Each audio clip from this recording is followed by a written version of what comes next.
किस अधिनियम के द्वारा केंद्र में द्विसदनीय विधायिका बनाई गई?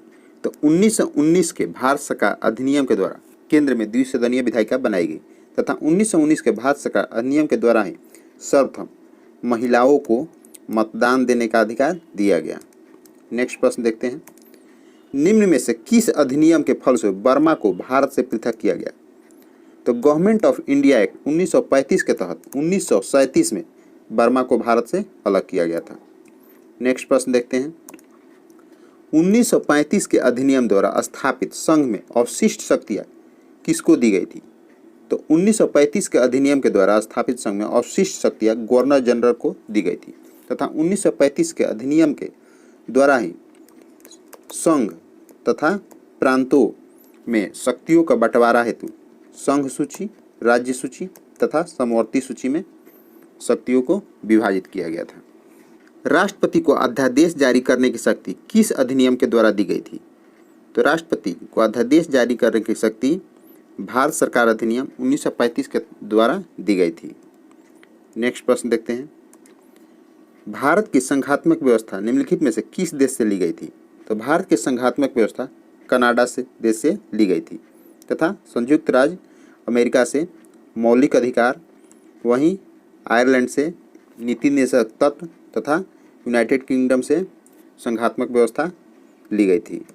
नेक्स्ट प्रश्न देखते हैं, भारतीय संसदीय प्रणाली ब्रिटिश संसदीय प्रणाली से इस विषय में भिन्न है कि भारत में न्यायिक पुनरावलोकन की व्यवस्था है, उससे भिन्न है न्यायिक पुनरावलोकन की व्यवस्था भारत में है जबकि ब्रिटेन में नहीं है। निम्नलिखित में से कौन सा कथन सत्य है? तो संयुक्त राज्य अमेरिका में सरकार की संघीय प्रणाली है जबकि भारत में सरकार की संघीय और एकात्मक दोनों प्रकार की प्रणाली है, गलत है। फ्रांस में सरकार की संघीय प्रणाली है, यह भी गलत है। पाकिस्तान में प्रधानमंत्री की नियुक्ति वहाँ की जनता के द्वारा की जाती है, यह भी गलत है। नेक्स्ट प्रश्न देखते हैं, भारतीय संविधान में निहित मौलिक अधिकारों की अवधारणा किस देश के संविधान से ग्रहण की गई है? तो भारतीय संविधान में निहित मौलिक अधिकारों की अवधारणा संयुक्त राज्य अमेरिका के देश से ग्रहण की गई है। नेक्स्ट प्रश्न देखते हैं, बी.आर. अम्बेडकर का संविधान सभा में निर्वाचन हुआ था। तो बी.आर. अम्बेडकर का संविधान सभा में निर्वाचन बम्बई प्रेसिडेंसी से हुआ था। भारत विभाजन के पहले बी.आर. अम्बेडकर का संविधान सभा में निर्वाचन बंगाल से हुआ था जबकि स्वतंत्र भारत में जब उपचुनाव हुआ तो बी.आर. अम्बेडकर का निर्वाचन मुंबई प्रेसिडेंसी से हुआ था। नेक्स्ट प्रश्न देखते हैं, निम्नलिखित में से कौन अगस्त 1946 में गठित प्रथम अंतरिम सरकार का सदस्य नहीं था? तो एस राधाकृष्णन जो हैं अगस्त 1946 में गठित प्रथम अंतरिम सरकार के सदस्य नहीं थे जबकि सी राजगोपालाचारी, डॉक्टर राजेंद्र प्रसाद तथा जगजीवन राम 1946 में गठित प्रथम सरकार के सदस्य थे जबकि एस राधाकृष्णन जो है स्वतंत्र भारत के प्रथम उपराष्ट्रपति बने थे। नेक्स्ट प्रश्न देखते हैं, भारत की संविधान सभा का प्रथम अधिवेशन कब प्रारंभ हुआ? तो भारत के संविधान का प्रथम अधिवेशन 9 दिसंबर 1946 को प्रारंभ हुआ था जिसमें अस्थायी अध्यक्ष सच्चिदानंद सिन्हा को बनाया गया था। निम्नलिखित में से किस अधिनियम के द्वारा कलकत्ता में सर्वोच्च न्यायालय की स्थापना की गई थी? A. Regulating Act 1773, B. Pitt's India Act 1784, C. Charter Act 1813, D. Charter Act 1833। तो रेगुलेटिंग एक्ट 1773 के तहत 1774 में कलकत्ता में सर्वोच्च न्यायालय की स्थापना की गई जिसका प्रथम मुख्य न्यायाधीश सर एलिजा इम्पे को बनाया गया था। नेक्स्ट प्रश्न देखते हैं, भारतीय शासन व्यवस्था में प्रतिनिधि एवं लोकप्रिय घटक को समाविष्ट करने का प्रथम प्रयास किस अधिनियम के द्वारा किया गया था? तो भारतीय शासन व्यवस्था में प्रतिनिधि एवं लोकप्रिय घटक के समाविष्ट करने का प्रयास भारतीय परिषद अधिनियम 1861 के तहत किया गया था। निम्नलिखित में से किस अधिनियम के अंतर्गत भारतीय विधान परिषद को बजट पर चर्चा करने की शक्ति प्राप्त हुई? तो भारतीय परिषद अधिनियम 1892 के तहत भारतीय विधान परिषद को बजट पर चर्चा करने की शक्ति प्राप्त हुई थी। इसमें सूची 1 को सूची 2 से मिलान करना है, तो देखते हैं कौन किस में मिलान होगा। तो ए है नियंत्रण परिषद की स्थापना, तो यह पिट्स इंडिया एक्ट 1784 के तहत हुआ था। सर्वोच्च न्यायालय की स्थापना, यह विनिमय अधिनियम 1773 के तहत हुआ था। ईसाई मिशनरियों को भारत में कार्य करने की अनुमति चार्टर एक्ट 1813 के तहत हुआ था तथा गवर्नर जनरल की परिषद में कानूनी सदस्य की नियुक्ति चार्टर अधिनियम 1833 के तहत।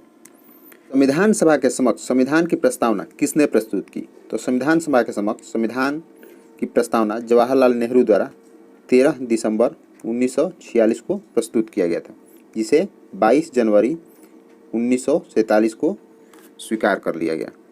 नेक्स्ट प्रश्न देखते हैं। भारतीय संविधान के निर्माण हेतु भारतीय संविधान सभा के कुल कितने अधिवेशन आयोजित किए गए थे? तो भारतीय संविधान के निर्माण हेतु भारतीय संविधान सभा के कुल 11 अधिवेशन आयोजित किए गए थे, जिसमें कुल अवधि 165 दिन लगे थे तथा भारतीय संविधान के निर्माण में कुल 2 वर्ष 11 महीना 18 दिन लगे थे तथा भारतीय संविधान के निर्माण में कुल खर्च 64 लाख रुपया आया था। नेक्स्ट प्रश्न, संविधान सभा में सदस्यों का निर्वाचन कैसे हुआ था? तो संविधान सभा में सदस्यों का निर्वाचन प्रांतीय विधानसभा के सदस्यों द्वारा अप्रत्यक्ष प्रणाली द्वारा हुआ था तथा एक प्रतिनिधि को चुनने के लिए 10 लाख जनसंख्या रखा गया था। नेक्स्ट प्रश्न देखते हैं। संविधान सभा के कानूनी सलाहकार कौन थे? तो संविधान सभा के कानूनी सलाहकार BN राव थे, जबकि संविधान सभा के प्रारूप समिति के अध्यक्ष BR अम्बेडकर थे। नेक्स्ट प्रश्न, भारतीय संविधान को 26 नवंबर 1949 को किसके द्वारा अधिनियमित किया गया था? तो भारतीय संविधान को 26 नवंबर 1949 को संविधान सभा द्वारा अधिनियमित किया गया था। नेक्स्ट प्रश्न, किस वर्ष में जनगण मन को भारत के राष्ट्रगान के रूप में अपनाया गया? तो वर्ष 1950 में 24 जनवरी को जनगण मन को भारत का राष्ट्रगान के रूप में अपनाया गया था। सर्वप्रथम इसे 1911 के कोलकाता अधिवेशन में गाया गया था, जिसे रविन्द्रनाथ टैगोर द्वारा लिखा गया था।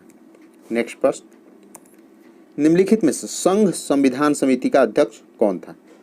तो इनमें से जवाहरलाल नेहरू जो थे संघ संविधान समिति के अध्यक्ष थे। नेक्स्ट प्रश्न, संविधान को 26 जनवरी के दिन लागू करने का निर्णय इसलिए किया गया क्योंकि कांग्रेस ने इस तिथि को वर्ष 1930 में स्वतंत्रता दिवस के रूप में मनाया था।